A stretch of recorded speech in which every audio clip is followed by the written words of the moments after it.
datang di Dialog Teknik Industri dengan tema hari ini yaitu Program Magang Kampus Merdeka. Yeay! Jadi di sini gue Nikita Natanya sebagai MC pada hari ini dengan dua narasumber keren yaitu Kak Grace dan Bang Farul. Halo. Keren banget nih narasumber pada hari ini loh. Gimana nih kabarnya Kak Grace dan Bang Farul? Baik, alhamdulillah. Puji Tuhan baik. Gimana nih Ki kabarnya? Puji Tuhan baik juga. Udah kesibukannya apa nih? Apa nih Rom? Tentu saja dong. Tentu saja dong, apalagi kalau semester akhir. Semester 7. Iya, apalagi kalau bukan skripsian. Oke, kan kita tema hari ini kan magang kan. Betul. Kak Grace dan Bang Farul udah selesai magang kan? Betul sekali. Kalau boleh tahu nih, kemarin magangnya di mana dengan divisi atau jabatan apa nih?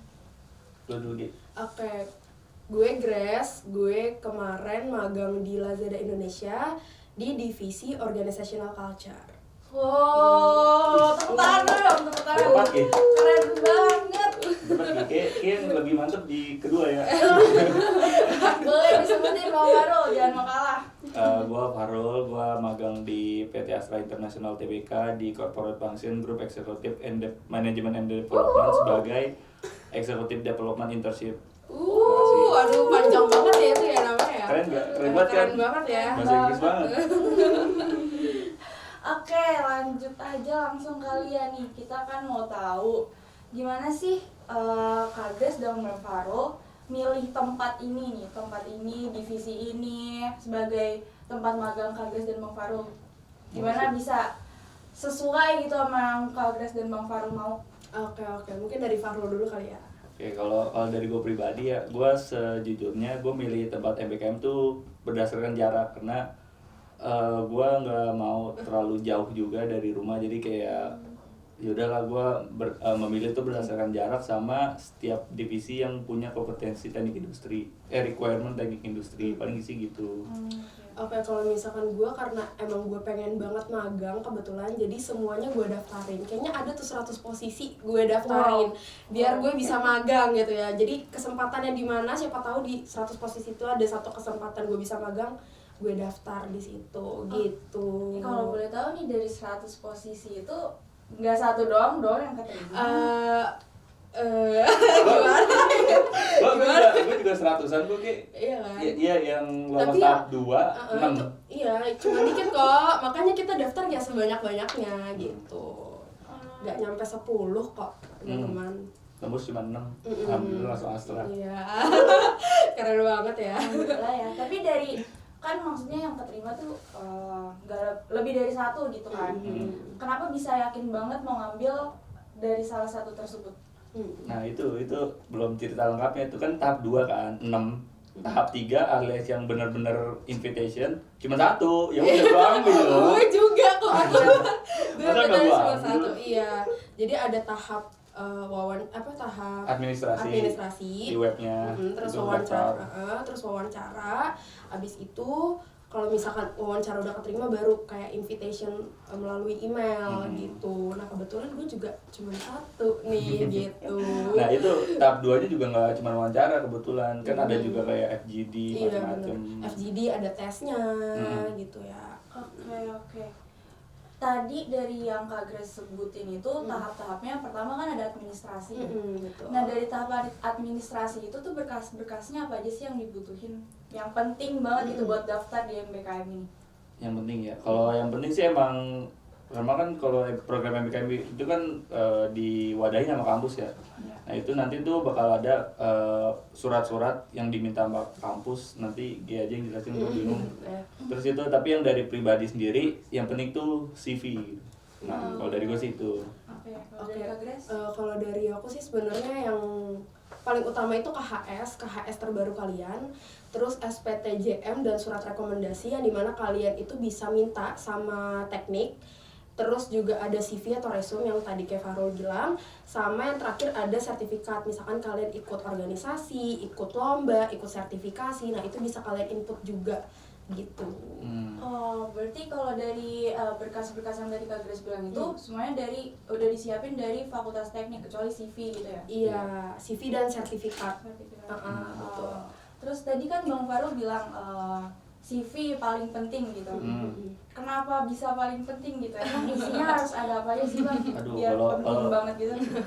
Kalau ditanya kenapa penting sih emang karena penting ya kan, kayak itu CV itu sederhananya kayak rangkuman dari hal-hal yang udah kita lakuin gitu, kayak kita punya value apa aja di hal-hal yang pernah kita lakuin, kayak organisasi kah atau panitiaan gitu kan, kita ada job desk tuh. Nah, job desknya itu isinya dari kayak hasil-hasil kerjaan kita, seberapa bagus pencapaian kita di panitia yang kita laksanain itu, paling sih gitu. Mungkin buat CV itu menunjukkan kalau kalian tuh nggak cuman bagus di bidang akademik tapi non akademik juga. Misalkan apa, kalian ikut organisasi, kalian ikut lomba, kalian ikut apalagi tuh magang, misalkan magang di mana, nah itu kalian cantumin semua di CV. Sebenarnya apa aja sih hal-hal yang kalian lakuin selama kalian berkuliah kayak gitu.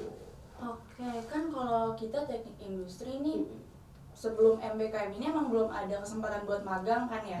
Jadi paling organisasi. Nah, kalau organisasi itu misalnya dari pengalaman-pengalaman kita cantumin semua kah, atau kayak menurut kita yang jabatannya paling bagus atau penting banget gitu?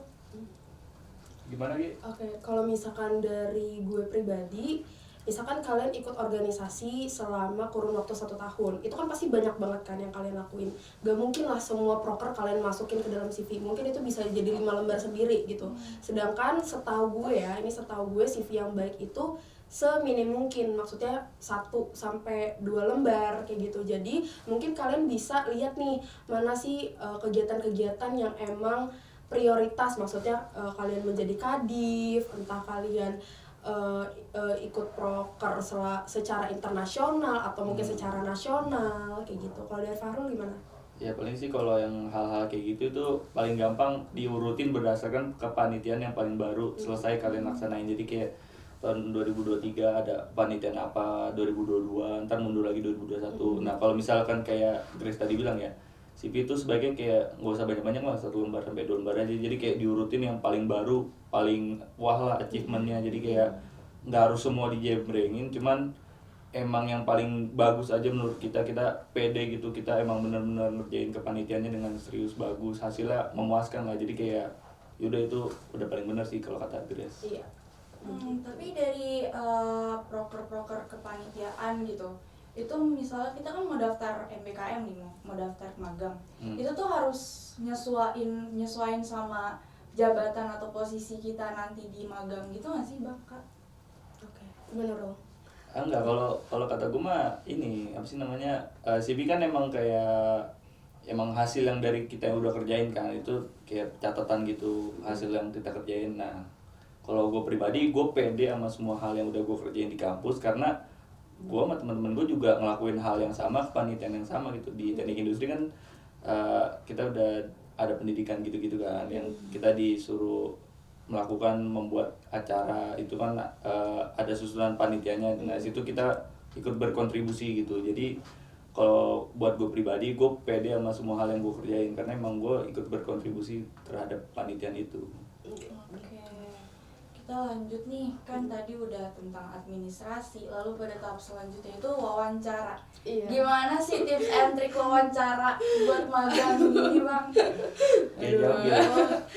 Oke, mungkin kalau dari gue ya, mungkin kita harus pede sih dengan diri sendiri gitu. Walaupun pada saat itu gue nggak pede, tapi seenggaknya adalah yang kalian lakuin selama kalian kuliah. Itu yang tadi kita bilang ya, ada organisasi apa segala macam gitu. Seenggaknya kita bisa nunjukin kalau misalkan kita berkuliah itu nggak cuman belajar doang loh, tapi ada hal lain yang kita lakuin. Nah terus yang kedua, kalau misalkan wawancara itu kan berarti artinya kita udah tahu nih posisi sama company apa yang kita apply gitu kan. Nah kita juga harus cari tahu posisi itu tuh secara garis besar kerjanya apa.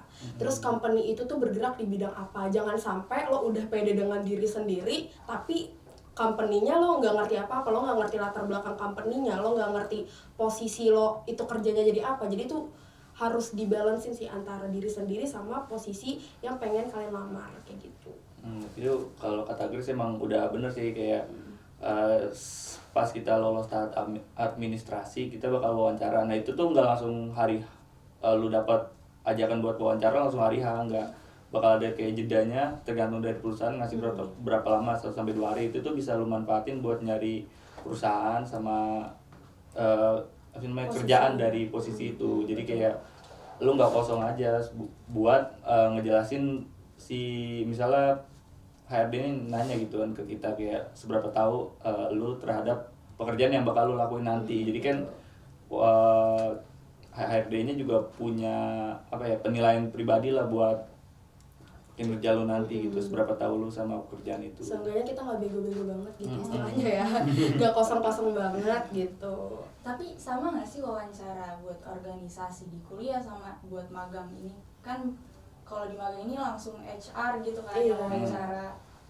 Ada bedanya kayak pas kalian magang pas kalian diwawancara tuh kayak OMG pertanyaannya OMG gitu ya.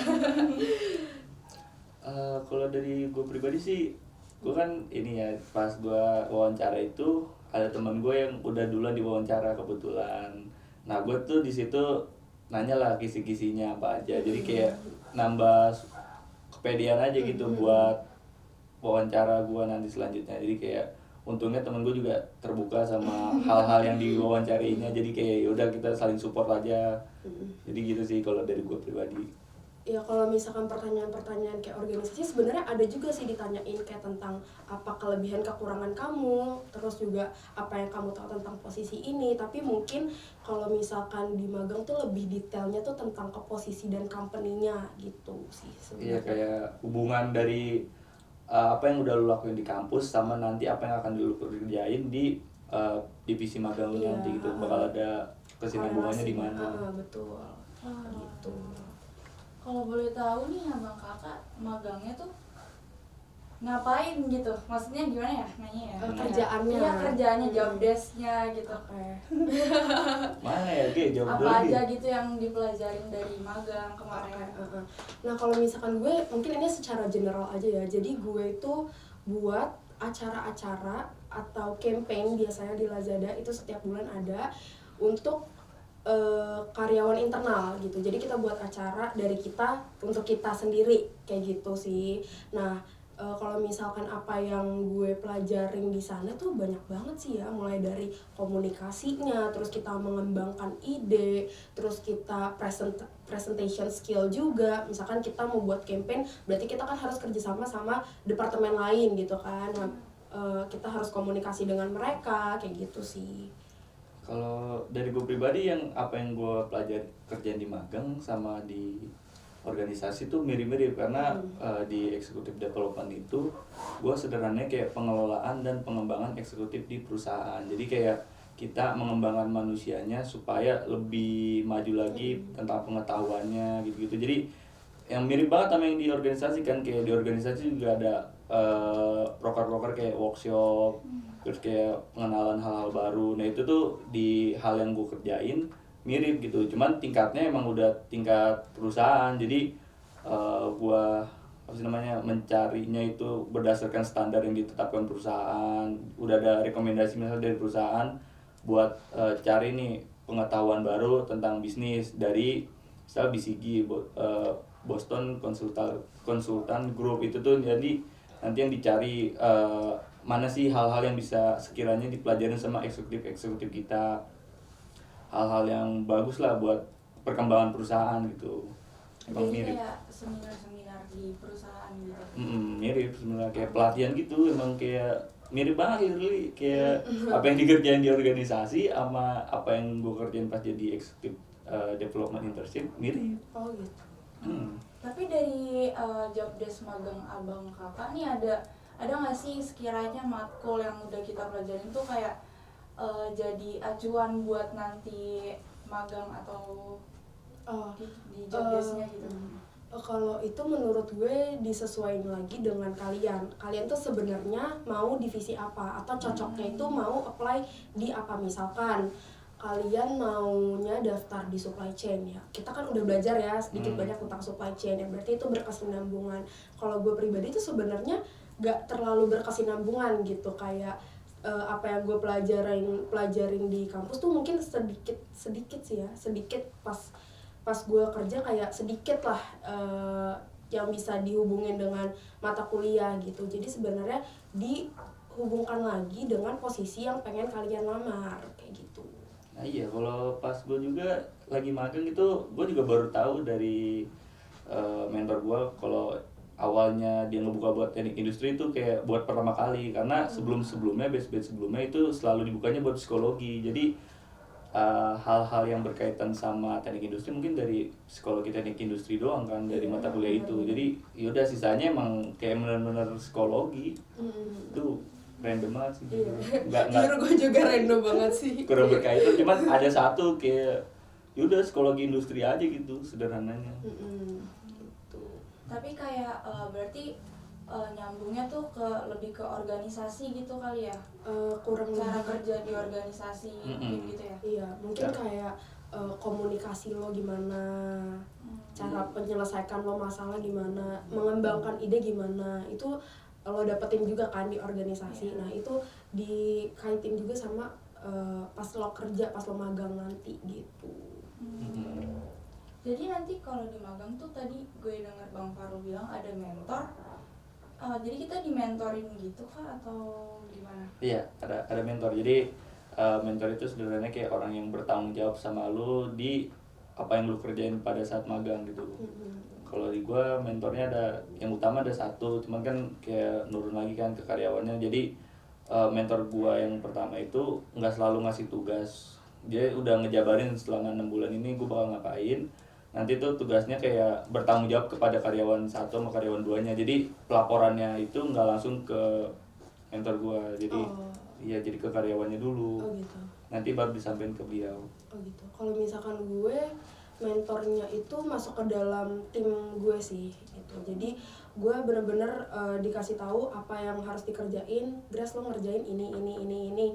Nanti kalau misalkan udah gue kelar kerjain ya gue kasih tahu sama dia kayak gitu. Tapi gue sama mentor gue juga kayak dekat banget sih, bener-bener kayak teman gitu loh. Bukan kayak atasan sama bawahan gitu. Jadi kalau misalkan gue ada kesulitan atau gue ngerasa overwhelmed atau gue ngerasa gue stres, gue ngasih tahu ke dia biasanya gitu Ya. sih. Di gue juga ini kan mentor gue selalu ngebuka sesi konsultasi. Dia tuh niatin emang kayak seminggu 1 kali, guys, rajin Oh iya? banget. Iya, Demi apa sih? gue makasih banget kayak seminggu 1 kali. Tapi kayak kadang-kadang kan bolong kan, emang kayak kesibukan. Jadi kayak nanti ya Rul, kita geser lagi jadwalnya. Tapi emang kayak udah diniatin 1 minggu sekali. Ntar ceritain apa aja yang udah gue kerjain, ada kendala nggak, ada solusi nggak, gitu-gitu. Kayak lumayan, jadi kayak digendong juga. Iya, benar-benar. Jadi itu sebenarnya ada yang namanya one-on-one yang dimana lo tuh bukan konsultasi apa ya? Iya, emang cerita-cerita lah sama mentor lo. Jadi mentor lo ngasih masukan ke lo, misalkan lo kurangnya di sini, lo harus dipertahanin di bagian sini. Tapi kita juga kasih masukan ke mentor kita, misalkan kayak, Kak, gue ngerasa kayaknya lo ngasih kerjaan gue banyak banget deh, Kak, boleh nggak dikurangin? Nggak kayak gitu sih, tapi kayak, Kak, gue ngerasa gue stres banget, gue ngerasa overwhelmed. Kayak ya udah cerita aja gitu, kita saling mengoreksi satu sama lain gitu. Saling mendukung juga. Saling mendukung juga. Ntar lo minta feedback dari mentor lo kayak, kerjaan saya bagus nggak Bu, kerjaan saya bagus nggak, terus kayak yaudah ada lagi nggak bisa saya improve. Misalkan kayak pas magang tuh ada juga misalnya kayak saatnya lu sibuk banget atau saatnya lu senggang banget. Iya, Nah itu bener. tuh bisa banget lu ceritain gitu ke mentor. Jadi itu tuh bisa jadi ulasan dia buat kita sama buat perkembangan di batch selanjutnya. Iya, benar banget. Jadi antara mentor dan anak magang tuh nggak ada gap gitu ya? Iya, gitu. Mostly deket, akrab gitu kan? Akrab. Gitu. Kayak agak deg-degan kan, Iya, siapa agak tahu ada gap. Tapi buat job desk tugasnya itu kayak banyak banget kah? Sampai tadi overwhelmed gitu kak? Ya namanya juga orang mahasiswa yang baru pertama kali masuk ke dunia kerja ya pasti kaget ya, karena tupoksinya juga beda pada saat kita organisasi gitu. Kadang tuh ada beberapa hal yang dikasih di saat yang bersamaan tapi harus diselesaikan juga di saat bersamaan, ya gimana kita nggak pusing gitu ya. Tapi kalau misalkan kayak gitu lebih baik sih dikomunikasiin ke mentornya. Tapi itu juga jadi challenge juga buat diri kita untuk gimana nih cara kita menyelesaikan tupoksi-tupoksi yang udah dikasih sama mentor kayak gitu. Kalau dari gue pribadi, gue pas awal gue menginjakan kaki di kantor itu tuh udah dijelasin gitu selama 6 bulan gue bakal ngapain. Jadi kayak udah ada apa ya, alur waktunya lah. Nah itu tuh kadang ada yang benar-benar padat, ada yang benar-benar senggang. Jadi kalau senggang gue justru minta kerjaan gitu ke bu mentor gue. Iya apa sih? Iya serius. Apalagi temen gue juga. Sangat produktif ya. Iya. Produktif banget ya. Temen gue juga ini kan kita magang berdua, itu yang ini bocah rajin banget nih. Terus ya udah gue sebagai ini gue nggak mau kalah dong, gue ikut ngimbangin juga. FOMO ya. Iya, masa kalah kan nggak asik gitu kan kalau misalnya kayak timbang sebelah gue, pokoknya apapun yang nanti dia kejar gue ikutan kejar. Oh iya. Nah, gitu. Bagus sih. Keren banget. Beda banget nih kayaknya sama gue. Tapi kalau lagi banyak banget tupoksi kayak tadi itu diomongin ke mentor, apakah akan dikurangin atau gimana? Sebenarnya enggak juga. Cuma kayak ya udah numpang curhat aja gitu. Tapi ya kita tetap harus nyelesain pekerjaan yang mereka kasih ke kita gitu sih. Iya, kalau gue teman magang gue malah kayak misalnya dia ngambil tugas nih kan, misalnya dia agak senggang kan, pada saatnya dia senggang gue sibuk, nanti dia ambil sedikit tugas gue, ntar gue juga sebaliknya. Pernah waktu itu kita kayak sama-sama sibuk banget, gue nyelesain punya gue dulu, dia punya dia dulu, terus ada satu tugas yang kita anggurin, ntar kita pecah lagi berdua biar cepet kelar. Ya kalau emang ada kayak gitu gitu. Soalnya gue satu mentor satu anak. Oh senggang tuh anak, gue berdua kayak yaudah ntar misalnya kayak senggang nih, waktu itu kan senggang kan. Inisiatif lah, minta tugas, kalau dikasih kan terlalu banyak nih, kebanyakan. Terus ya udahlah kan kayak udah minta masa balikin lagi dong, kelarin. Itu gila, bener-bener kayak padat banget. Gue seumur gue magang, gue tuh nggak dibolehin lembur kan sama mentor. Itu gue lembur sekali karena terlalu banyak itu. Tugasnya. Iya, inisiatifnya terlalu Tinggi. Temen gue Itu terlalu tinggi. awal-awal gak sih? Hah? Awal-awal. Enggak, justru pas di pertengahan ke Pas akhir. di pertengahan. Iya, inisiatifnya terlalu tinggi, begitu tugasnya jemring banyak, wah udah. Langsung nyesel gak? Enggak dong. Ya kali nyesel orang kelar dengan baik sih untungnya. Alhamdulillah. Alhamdulillah. Oke, tadi kan udah ngomongin tentang mentor ya. Kita kakak dan abang tuh akrab sama mentor. Gimana kalau ke teman magang terus sama karyawan di perusahaan itu? Akrab gak sih? Atau gimana? Dia lu mau jawab duluan. Farul duluan deh. Iya, kalau di MBKM nih, kan kita namanya bergabung ke sebuah organisasi baru ya, perusahaan baru lah gampangnya. Itu tuh bakal dilakuin namanya onboarding, pengenalan sama pengenalan dari kita ke perusahaan gitu. Jadi perusahaan bakal nampilin secara garis besar gambaran perusahaannya tuh apa. Ntar tuh di situ diundang anak-anak MBKM juga, kurang lebih kayak gitu. Buat awalnya. Betul. Nah nanti kalau buat pertemanan kedepannya itu tuh tergantung dari kita juga, sama kayak gimana ya. Misalnya kan kalau di gua itu tuh di lantai 2 kita tuh gua mejanya belakang-belakangan sama beberapa anak magang. Jadi di lantai 2 situ gua ada 6 anak magang. Nah di situ gua akrabnya awalnya sama 6, ntar nyebar lagi ke yang lain begitu. Kita juga bikin grup WhatsApp. Jadi situ buat ngobrol bareng juga. Jadi kayak buat khususnya sih nanyainnya duit MBKM ya. Iya benar. Iya sebenarnya sama sih kayak Farul juga, onboarding session itu kita kenalan. Gak cuman kita kenal dengan perusahaannya, tapi kita juga kenal sama teman-teman MBKM juga. Terus kadang kalau misalkan makan siang ya biasanya makan bareng aja sih kayak gitu.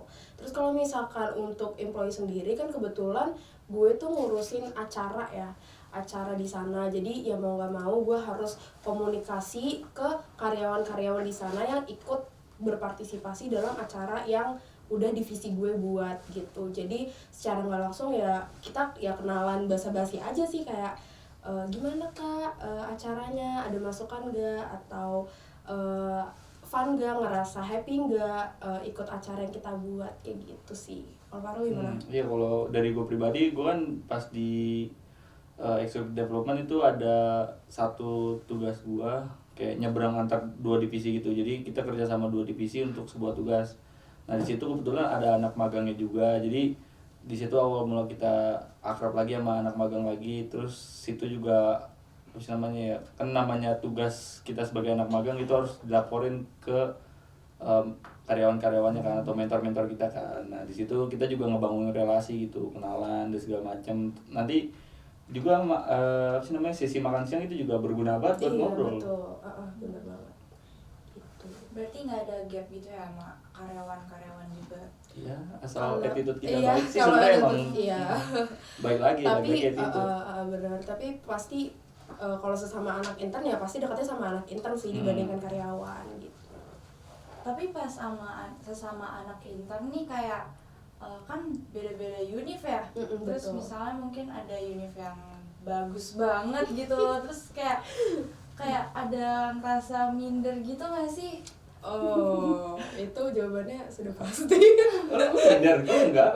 Oh gitu. Gue enggak. Tapi emang kalau di gue kayak ya ada anak UI, anak ITB, anak Undip, IPB juga kayak yaudah emang ngalir aja gitu, kayak nggak ada yang mementingkan alma maternya banget. Iya. Iya sebenarnya juga sama Iya sih. kan? Iya, banyak dari univ lain tapi Emang ya, kita ke situ buat magang, Iya, jadi emang kayak buat alma magang. mater ya alma mater, kita ya kita saat magang. Iya benar. Tapi kalau dibilang minder apa enggak ya minder tapi sedikit. Cuman kayak udah tetap berteman. Mereka juga open banget gitu kan. Mereka Ya layaknya manusia aja sih Iya, emang like- berteman. Iya betul. Oke. Wah, oke, kita lanjut ke pertanyaan yang selanjutnya itu aku mau nanya nih. Kalau misalnya magang ini tuh bisa extend jadi karyawan tetap gitu nggak sih? Bang Kak. Oke, Farul dulu. Kalau jadi karyawan tetap sebenarnya gue kurang tahu ya, cuman dari satu divisi gue anak psikologi UI dia tuh extend lagi buat magang lagi, dia tuh lanjut ke program MBKM yang batch 5 di bagian yang sama di executive development. Jadi kalau buat itu kayak kesepakatan antara lu sama mentor lu sih sama perusahaan. Iya. Kalau buat naik ke perusahaan buat naik ke karyawan tetap gue kurang tahu, karena kayak gue yakin pasti ada alur-alur proses-proses yang perlu dilewatin juga. Betul. Gue juga sama sih. Kalau misalkan mentor lu itu ngerasa cocok dengan kinerja lo, biasanya suka ditawarin untuk ikut batch selanjutnya. Kalau misalkan untuk karyawan sih memang itu udah bukan ranah kita lagi ya, itu udah beda sendiri prosedurnya. Gitu. Oke, buat MBKM ini tuh ada itu nggak sih? Apa tuh? Tahu Apa tuh? lah. Apa tuh? Sial lo. Tahu lah. Apa tuh? Gitu ya. Ada nggak sih? Ayo Ibu Grace. Ayo kita gimana? cerita.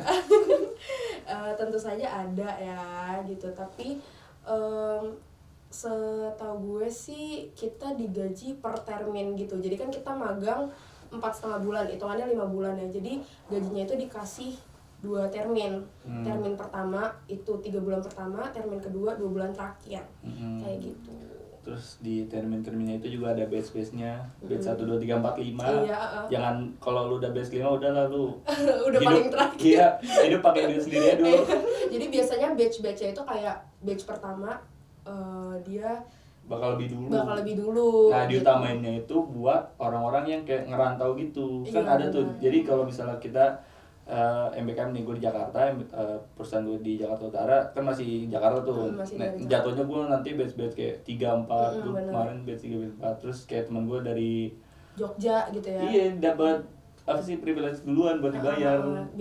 Misalkan lo kuliah di Jogja, terus lo magang di Jakarta, itu biasanya lebih diutamain karena lo bakal dikasih bakal dikasih duit transportnya plus gajinya gitu. Oh, jadi enggak, gue kira tuh malah kayak pas udah selesai magang baru dikasih gitu. Oh, di terakhir gitu ya? Enggak. Enggak, itu ada Udah ada karena sistematikanya. sistemnya sendiri dari MBKM-nya. Oh, alah. Berarti selama magang misalnya tadi kan 3 bulan baru dikasih gitu kan. Betul. Tercukupi nggak tuh? Waduh. Ya, Gimana? kalau gue pribadi gue tercukupi banget. Gue parkir gratis sama makan siang gue ditanggung juga. Jadi semuanya itu udah dari kantor. Alhamdulillah tercukupi sih. Tercukupi Sisanya ya. buat bensin aja 20.000 sehari. Oh gitu. Kalau gue kebetulan karena pergi pulang naik transportasi umum ya, jadi ya paling 5.000 pergi, 5.000 pulang, sangat tercukupi sih gitu untuk tambahan uang jajan Makan gitu. siang enggak, Grace? Makan siang beli sendiri kebetulan, atau lo masak dari rumah gitu. Tapi nominalnya tuh beda-beda ya tiap perusahaan. Nominal itu yang dari MBKM ya? Iya. Kalau Apa gimana? kalau nominal dari MBKM itu sama, semuanya rata. Oh, Tapi sama. setahu gue itu ada 3, jadi ada full offline, ada hybrid, sama online. Oh, yang kriteria itu. Setahu gue ya, Iya, emang setahu ada. gue memang kalau misalkan itu beda. Kalau misalkan lo full offline berarti gajinya sekian, kalau lo hybrid gajinya sekian, kalau lo online gajinya sekian gitu. Tapi kalau misalkan ada perusahaan-perusahaan yang ingin ngasih apa ya istilahnya duit tambahan lah ya, duit tambahan itu juga ada beberapa instansi sih, tergantung juga gitu. Iya, kebijakan perusahaan lagi. Kebijakan perusahaan lagi. Tapi kalau di perusahaan abang kakak enggak? Gua enggak. Itu ya, itu apa sih namanya, biaya makan sama itu makan. Oh, itu udah Iya, masuk ke itu dapat. makan. Iya. Kalau gue enggak. Kalau gue enggak, tapi kadang kalau misalkan ada acara-acara ya kita ikut. Kalau Wah. ada makanan biasanya anak internnya dikasih. Wah, lu jangan ngomongin acara sama gua. Takut. Kalau abang kakak nih magangnya full offline. Offline. Offline. Berarti SKS kuliahnya dikonversi bukan sih? Betul banget ya. Itu gimana konversi SKS-nya itu dilakukan tuh gimana sih? Prosesnya gitu. proses. Ke fakultas bukan sih itu? Apa gimana deh? Kalau gue waktu itu kan ini konversi ya, jadi kayak kesinambungan dari pekerjaan kita sama mata kuliah yang bakal dikonversi gitu kan. Nah itu tuh gue jujur nanya temen. Iya, gue ngejelasin ke temen pekerjaan gue ini dia nyariin, dia sesuaiin, jadi kayak Iya, ya udah semuanya dibantu sama temen. Iya, jadi kan itu 20 SKS ya. Ada beberapa mata kuliah yang memang bisa lo pilih untuk bisa lo konversi gitu. Tapi kalau misalkan bingung, kita kan juga ada dosen dosen pembimbing. Iya, dosen pembimbing Dosen MPK. pembimbingnya masing-masing ya. Jadi mungkin lo bisa tanya sama dosen pembimbing kayak gitu. Iya. Kalau gue sih waktu kemarin sih pilih sendiri sih matkul-matkul apa aja yang selaras dengan posisi gue, baru nanti gue kasih ke dosen pembimbing gitu. Nah itu buat cari tahu mata kuliah yang bisa dikonversi, itu tuh lu bisa minta ke dosen pembimbingnya, atau emang kayak di Siakat itu kalau nggak salah dibintang-bintangin ya. Iya, kalau nggak salah itu sih, paling dari itu aja patokan lu. Tapi ada juga kayak yang dikonversinya itu di luar fakultas teknik ya. Iya, Nah betul. itu yang kayak gitu biasanya minta aja ke dosen pembimbing, soalnya kayak lu nggak bisa asal naro apa-apa kan, karena lu nggak punya informasi, paling sih gitu. Jadi paling disesuaikan juga ya sama dosen pembimbing gitu. Jadi abang kakak tuh beda gitu ya mata kuliah yang dikonversinya? Beda. Ya, beda. Tiap orang beda-beda, Oke, beda. tapi yang pasti 20 SKS. Iya. Kalau 19 sampai boleh 21 sih. 20. 20. Iya. Kayaknya ada yang 21 atau 22 gitu. 20. Kalau boleh tahu contoh matkul yang Kak Grace atau Bang Faru selaras gitu sama magangnya tuh apa?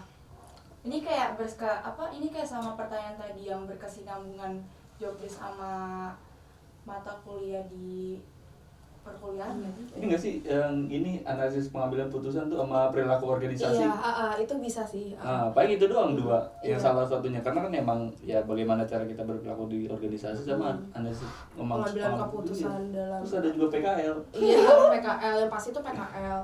Terus matkul-matkul lain, Yang kalau benar. analisis pengambilan keputusan ya pasti di tempat lo kerja, lo pasti ada masalah ya, bagaimana cara lo menyelesaikan masalah tersebut itu kan bisa dikesinambungkan dengan matkul analisis pengambilan keputusan gitu. Nah kalau untuk matkul-matkul lain, yaudah coba lo selarasin aja. Iya, paling Antara- kalau bingung juga ke dosen pembimbing MBKM lagi-lagi. Atau mungkin bisa tanya temen lo.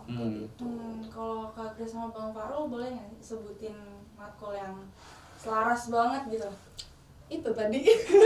Pasti kayak di posisi Kak Grace sama di posisi Bang Faru gitu. Wah. Itu doang gua. Iya agak itu. Kayak emang itu secara umum ada.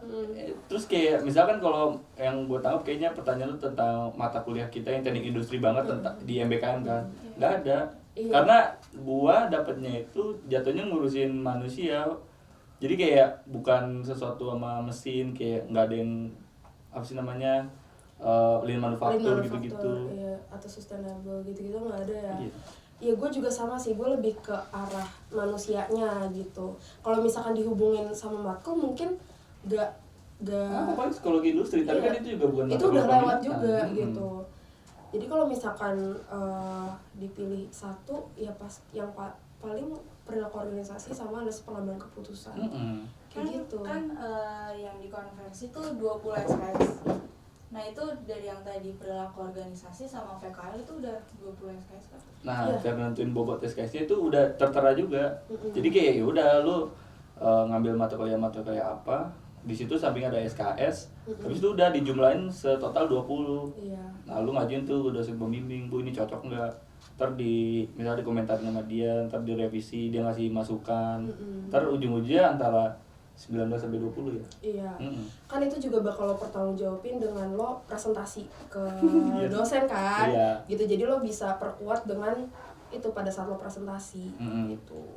Berarti tapi Bang Farol sama Kak Grace tuh perilaku organisasi sama PKL. Maksudnya ada lagi nggak gitu Kak?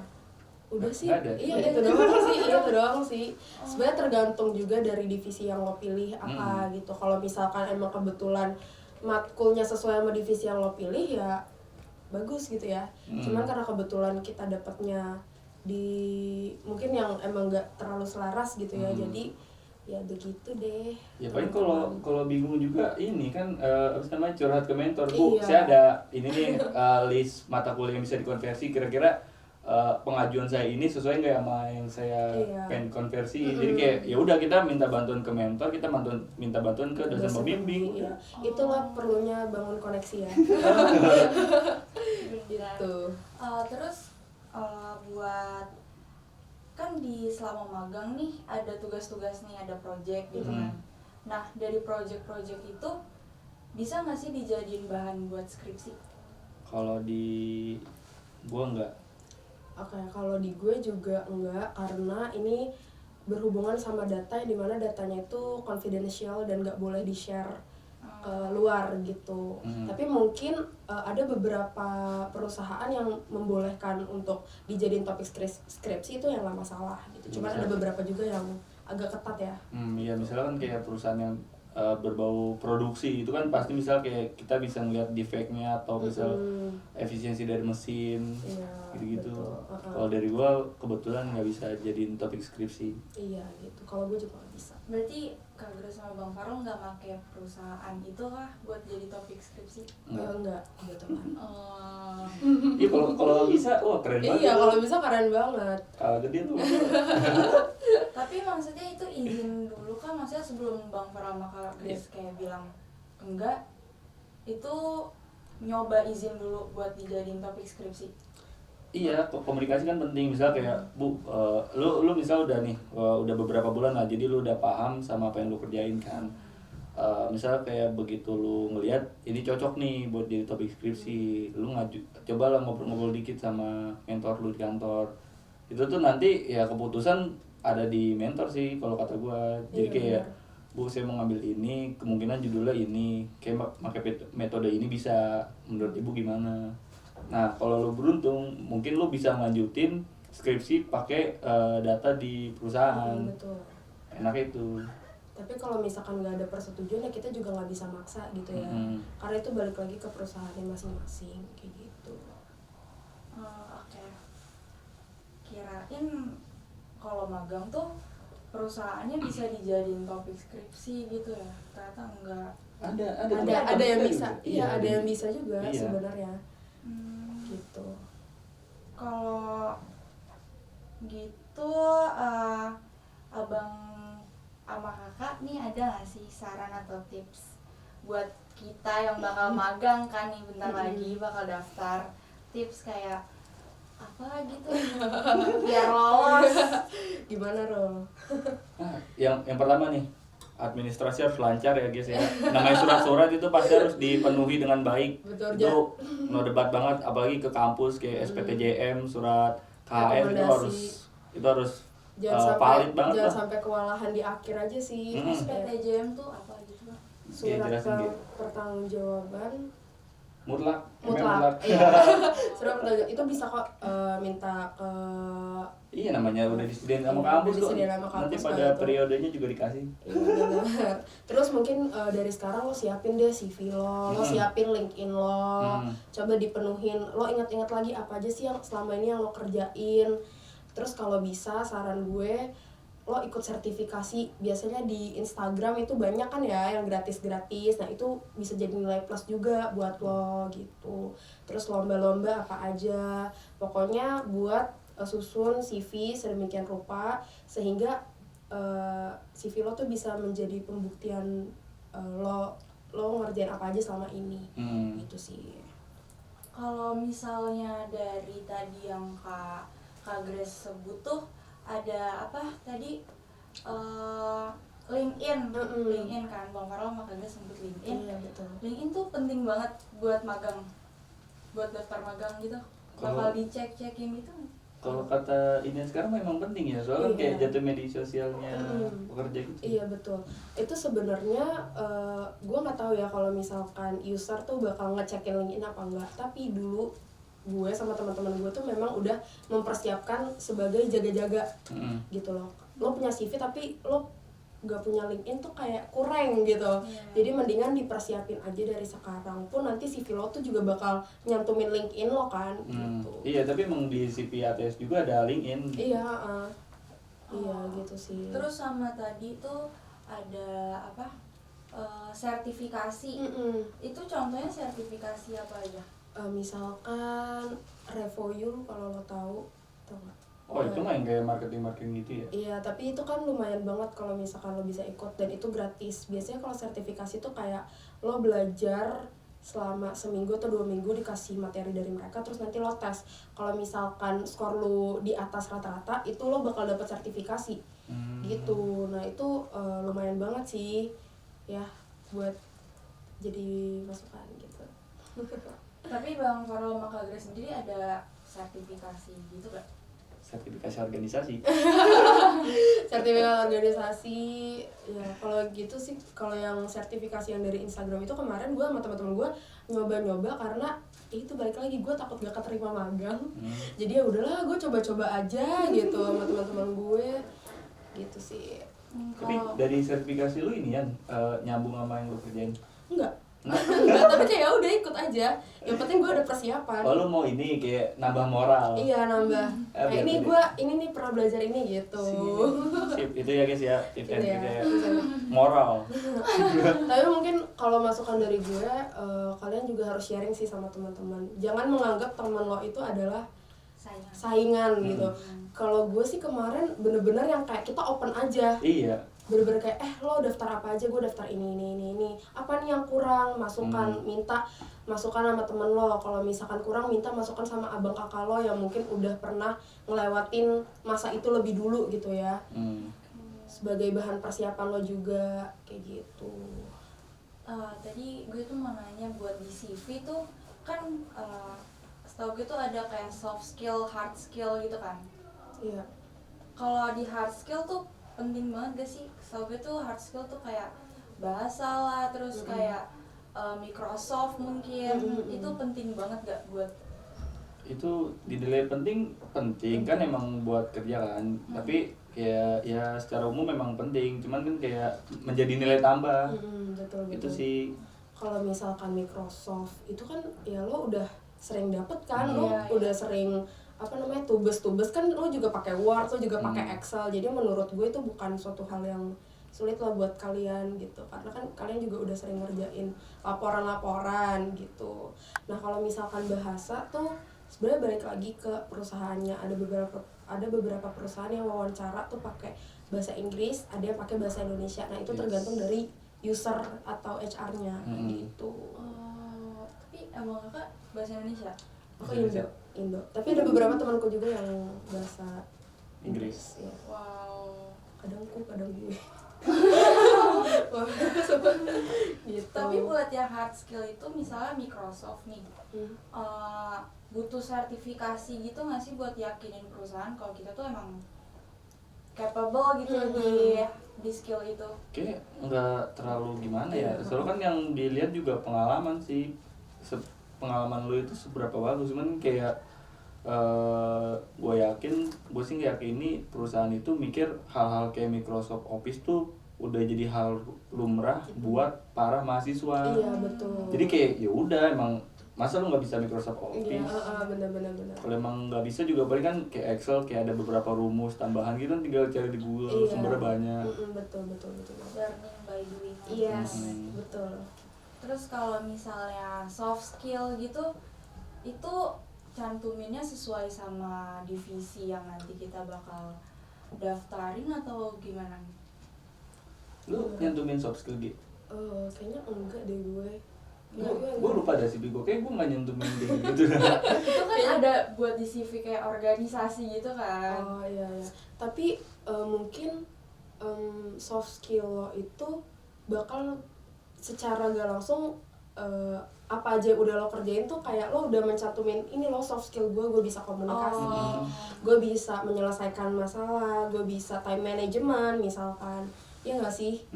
Gitu. Kayak ya jatuhnya itu balik lagi ke pengalaman, kayak time management, menyelesaikan proker tepat waktu dengan pencapaian ini. Iya, pencapaiannya berapa? Komunikasi, terus kayak ngajak sekian orang sesuai target, melebihi target. Benar. Nah, hal kayak gitu udah termasuk pembuktian. Betul banget. Oke. Nah, terus kalau boleh tahu nih pertanyaan terakhir. Iya. Momen paling berharga selama magang tuh apa sih, Bang? Aduh, banyak banget. Pelajaran yang didapat dari magang. Banyak banget sih. Lagi nge-flashback. Kalau gue, mungkin gue dulu jawab ya. Kalau gue sih sebenarnya gue ngerasa walaupun gue intern, gue merasa gue dibutuhkan di divisi itu gitu. Jadi ketika ada acara atau ada campaign kita bilangnya, biasanya kan kita harus diskusi, terus kita harus kayak diskusi terus ngelihat nih kira-kira apa aja sih acara-acara yang pengen kita masukin, terus kita harus mengeksekusi, terus kita harus evaluasi. Nah itu gue bener-bener dilibatin dalam setiap step-step pembuatan acara campaign gitu loh. Bahkan sampai dievaluasi pun mentor gue nanya, Grace menurut lo gimana? Apa ada yang kurang atau ada yang perlu diperbaiki kayak gitu. Jadi gue ngerasa bener-bener dibutuhkan dan ternyata ide gue itu tuh bener-bener dibutuhkan dan kadang tuh juga dipakai gitu loh sama mereka. Jadi sebenarnya kalau misalkan lo ada ide, lo bisa komunikasiin ke mereka gitu. Tapi kalau misalkan ide lo nggak dipakai, lo juga jangan sakit hati karena yang namanya juga ide gitu ya, kadang bisa dipakai, kadang nggak bisa dipakai juga gitu. Gitu sih. Kalau dari gue pribadi sih emang Astra tuh berkesan banget sih, positif banget, kayak lingkungan kerjanya, budaya kerjanya, terus kayak pressure kerjanya itu beneran ada gitu. Hal-hal yang kita lakuin tuh beneran kayak berkecimpung langsung gitu di dunia kerja gitu. Jadi kayak hal-hal yang gue kerjain pas magang tuh berkesan banget, setiap kesulitan sama tantangannya sih. Kan tadi momen berharga ya? Iya. Ada gak sih sedihnya gitu? Wah. Sedihnya boleh kali diceritain. Sedih mah kalau diceritain ya. Sedihnya pisah sama Astra sih. Waduh. Takut banget. Kalau gue sedihnya tuh mungkin pas baru pertama kali masuk magang itu gue langsung kayak digembor, pakai ditampar berkali-kali, paham gak sih lu, kayak digembor kerjaan ini ya bener-bener gue tuh pulang nyampe rumah jam 10, nyampe rumah jam 9 gitu. Itu bener-bener kayak pressure. Tapi di satu sisi gue ngerasa wah gila, kalau misalkan gue dari awal gak dikasih gemboran kayak gini, kayaknya gue gak bakal jadi lebih baik gitu loh. Jadi itu bener-bener pembelajaran yang menurut gue memang kalau balik lagi ke masa itu kayaknya gue nggak mau, tapi gue bersyukur gue pernah ngelewatin masa itu. Itu gitu. menyenangkan sih dapat tugas-tugas kayak gitu. Iya. Emang pada momennya kayak capek, tapi kalau udah selesai kayak ada rasa puas Iya, aja gitu. bener. Apalagi kayak appreciate dari mentor kan, Iya, kayak benar. nih bagus nih Rul, Iya, asik wes iya. gitu. Itu seneng banget sih diapresiat, apalagi kenalan sama teman-teman yang lain juga gitu. Bener-bener nambah koneksi banget juga sih di sana. Tapi kalau dimarahin mentor gimana sih? Enggak. Enggak sih gue, tapi kayak lebih dievaluasi aja kayak Iya. kamu tuh salah gini. Bukan evaluasi salah sih, lebih kayak emang kayak ada hal yang perlu ditingkatin. Ntar tuh kayak dapat feedbacknya bagus-bagus sih sejauh ini gua. Ya. Tapi kadang ada juga sih kayak kesalahan fatal yang sebenarnya mentor gue gak marahin gue tapi lebih warning kayak lu jangan sampai kayak gini lagi, lo harus ngecek lagi apa yang lo kerjain, jangan sampai salah lagi kayak gitu. Jadi nggak ada yang apa sih kayak galak gitu. Kalau galak sih nggak ada sih. Alhamdulillah. Oke, makasih ya Kak Grace dan Bang Farul buat insight-insightnya, buat jawaban dari segala pertanyaan MBKM ini. Semoga dari jawaban-jawaban Kak Grace dan Bang Farul tadi bisa jadi acuan buat kita semua, khususnya gue juga mau daftar MBKM bentar lagi ya, tolong doain sama teman-teman yang lain. Semoga berguna buat kalian yang bentar lagi daftar. Ada kesan pesan gitu buat Grace dan Bang Farul setelah ada di podcast di pertama ini. Seru nggak? Seru banget kita bisa share pengalaman kita di sini. Mungkin juga jadi acuan buat teman-teman yang mau daftar. Semoga pembicaraan kita tadi mudah dimengerti dan teman-teman bisa jadi semangat. Ya, bisa terinspirasi ya guys ya, mudah-mudahan. Benar. Pokoknya semangat terus ya. Semangat terus dan semoga bisa direkrut sama perusahaan impian. Iya. Bener, amin. Semoga tahun ini juga banyak yang keterima. Amin. Maksimalin batas perusahaan yang bisa didaftarin ya guys ya. Iya benar. Nanti bakal ada sosialisasi lagi kok teman-teman, jangan khawatir. Ini buat dasar kita aja. Terus makasih ya Kak Grace dan Bang Farul udah nyempetin waktunya di podcast ini buat ngobrol dan sharing-sharing. Sama-sama. Thank you. Dadah teman-teman, terima kasih. Dadah Dikti. Bye.